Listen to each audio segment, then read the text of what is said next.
Hello top driver and welcome to this new video. Patch 1.3 was released. Now we're going to talk generally about the new features brought by this patch. You're seeing our Facebook post as an overlay where we'll be going into them in a bit more detail. In this video, we'll be focusing on the new features regarding physics. So the tire model has been revised. Now the tires have a different response when you put in a high slip angle, and also a lot of steering wheel angle. The tire model was also revised in terms of temperature, the behavior of tires at high temperatures. The kinematics of suspensions have been modified again, and many other small changes have been made that will surely make the game much better than at its release. Obviously, as soon as the patch was released, we rushed straight to the track to test and see if the previous problems had actually been fixed. So, have they been resolved? How were they resolved? Most importantly, how has the driving model changed? Let's find out right now. I'll pass the line to Massimo Zeccanelli, our setup and telemetry specialist, who will take us through a practical analysis to show you how F1.24 has changed from pre-patch to post-patch. Hello top drivers! As you well know, the first highly important patch for F1.24 was finally released today, which will profoundly change the rendering and behavior of our virtual race car. The cries from the first reviews and exclusive hands-on previews full of negativity and criticism have yet to die down. But as you know, the web is a huge echo chamber for good and bad alike.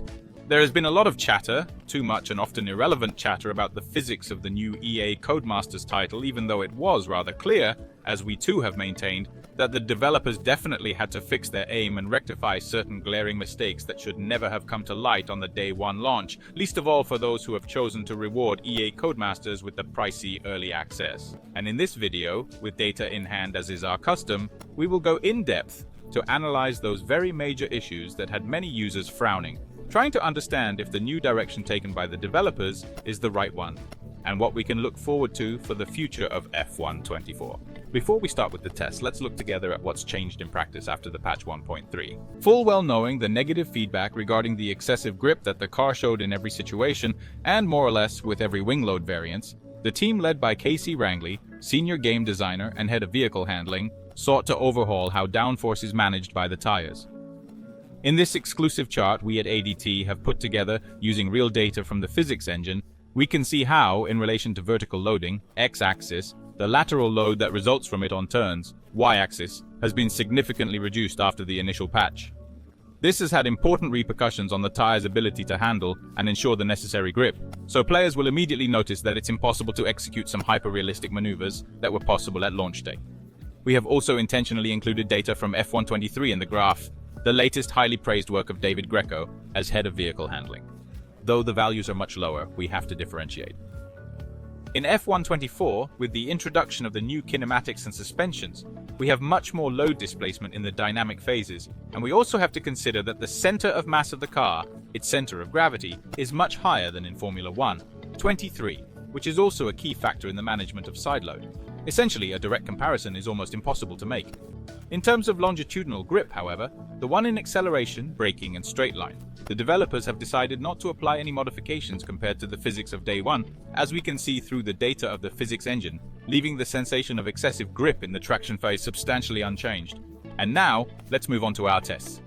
Let's start with what, from the start, seemed to be the biggest problem, namely the incredible and unrealistic grip that the tires guaranteed even in the case of abnormal use of the steering wheel angle, both on fast and slow corners. Our choice landed on the iconic hairpin bend of the Monte Carlo circuit, where we also took advantage of the following two right-hand corners of the Portier and the Mirabo Basso, since on day one it was possible to both drift rally style at the hairpin and continue along the stretch up to the tunnel, practically never using the brakes. So let's see in order, using the same setup each time, how it was possible to tackle these corners on day one, then trying to use the same approach after applying the patch, and finally how it's possible to deal with it correctly with the new physics, then going on to analyze everything using telemetry.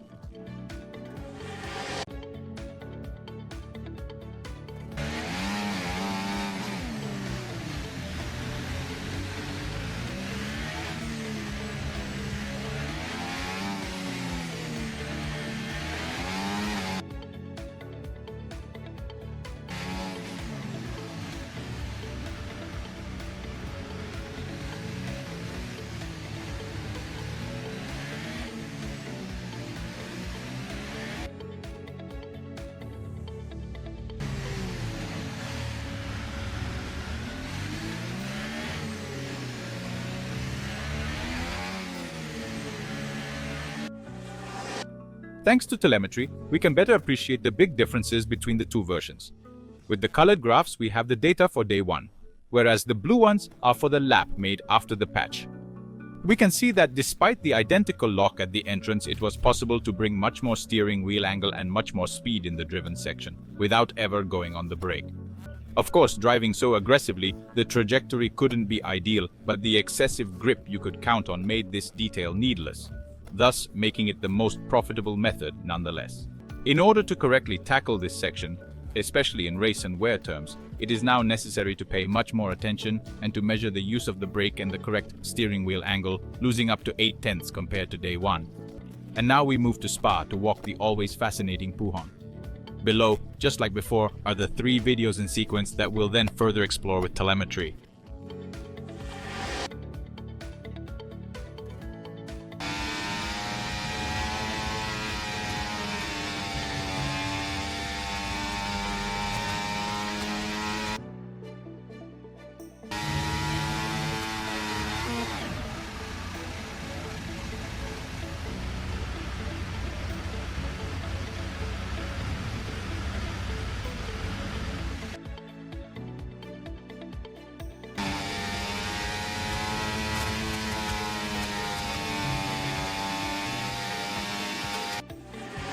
When we tried to replicate the same approach using the same setup, that is staying full throttle on entry, the driver immediately lost the rear, with the car going off on a tangent and ending up in the gravel. The new peak values of lateral load tolerance seen above required in order to complete the curve. A significant modification to the setup, namely a significant increase in the incidence of the rear wing.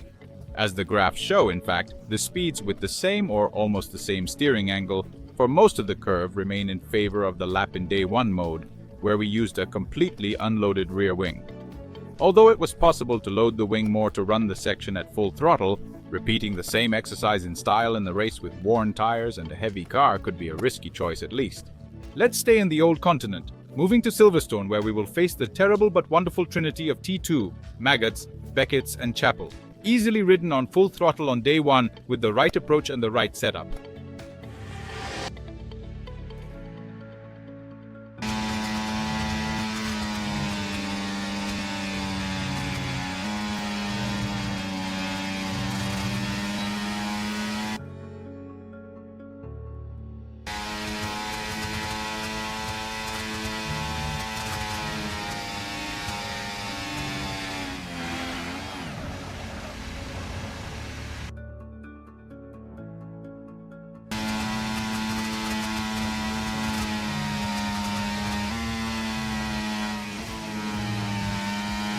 The telemetry data, as well as the videos, are quite unforgiving, where on day 1 it was possible, beyond any exception to the most basic of physical laws, to bring a lot of speed without ever having to lift your foot. The patch gives this stretch a bit of challenge and magic. Even trying to increase the load of the wings, in fact, it was not possible to tackle the connection between Beckett's and Chapel flat out, which, on the contrary, required a conspicuous lift to be closed in relative ease, managing to trace the same trajectory in broad strokes. Here too, the work done by the developers on the side load peaks has paid off. And finally, we close our test session by changing continents to move to the Sakhir track.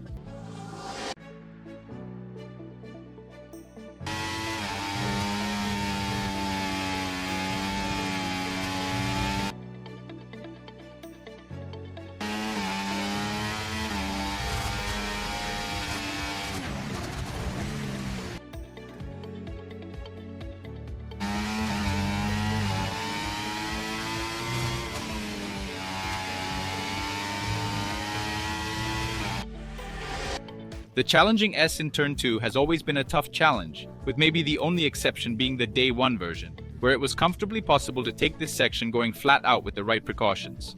Now, as evidenced first by the video and then by the telemetry, it's important to manage the throttle well while maintaining a constant steering angle, and even managing to obtain a better race line.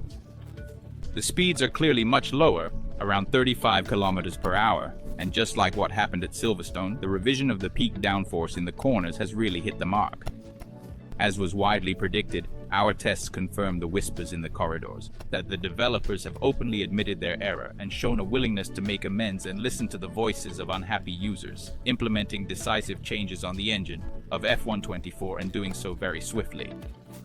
EA Codemasters seems to be on the right track, but it feels like more could be done to fix inaccuracies that make the physics still a bit rough, even if it's much more enjoyable now.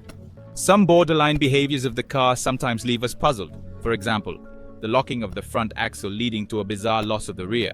However, with some targeted changes to setup parameters, we're able to solve most of the problems encountered. The great work on the setups that our team of coaches is doing is already giving excellent results, and those who have already bought our setup pack will be able to experience its benefits in the coming weeks. In conclusion, since this is the first patch ever, and considering that others will follow, we can look forward to the future of F124 with optimism. We look forward to another exciting season racing together, always keeping our foot on the gas.